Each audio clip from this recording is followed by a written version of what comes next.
पजरिया में हमके बैठावला अपना पजरिया में हमके बैठावला लगा बाबूआ तेरे हॉर्न बजावला अपना पजरिया में सखीरी बैठावला पूछनी कितना भाड़ा भइल तो दांत पिसले बा एगो टेम्पू वाला एगो टेम्पू वाला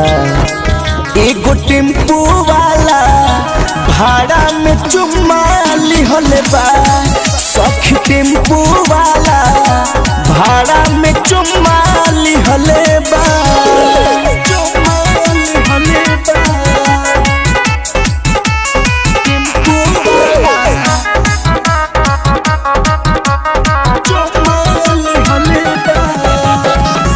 रहे मजबूरी लगे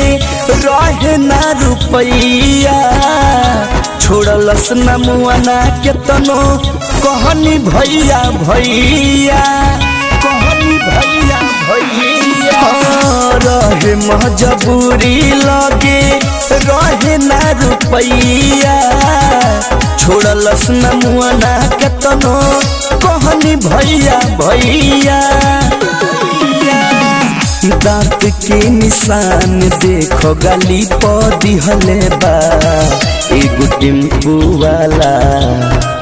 एगो टेम्पू वाला सखी टेम्पू वाला भाड़ा में चुम्मा लिहले बा एगो टेम्पू वाला भाड़ा में चुम्मा लिहले बा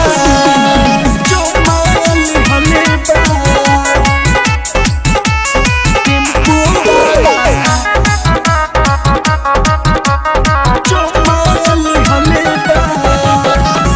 हमारा के कहे लागल सुना जान जान हो तुहरे में बसे लाई हमारो परान हो हमारो परान हमारा के कहे लागल सुना जान जान हो तुहरे में बसे लाई हमारो परान हो